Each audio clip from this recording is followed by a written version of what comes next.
radicals and using rational exponents. We will build up the idea visually and work through clear examples so you can feel confident converting between these forms.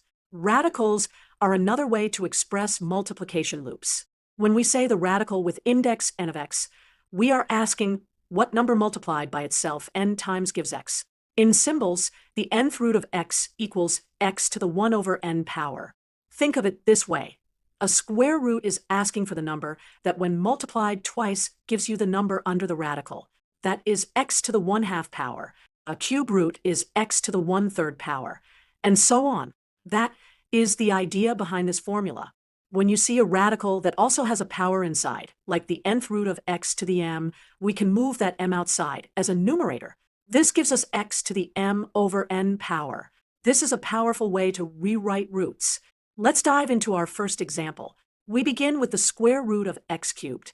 Since the index is 2, this is x to the 1/2 power, but we still have the cube inside. So we rewrite it as x to the 3 over 2 power. Let's slow down and see how we got there. First, identify the root index 2 and the inside power 3. Next, we put 3 over 2 on the exponent. So the result is x to the 3/2. For our second example, we have the fourth root of y to the 7th power. The denominator becomes 4 from the root, and the numerator stays 7 from the inside exponent. That makes y to the 7 over 4 power. This is the same as the fourth root of y to the 7th. If we ever see a rational exponent like y to the 7/4, we can go backwards and write that as the fourth root of y to the 7th. So they are perfect inverses in notation. This flexibility lets you choose whichever form makes a problem easier to work with. Let's summarize. Radicals with index n become x to 1 over n.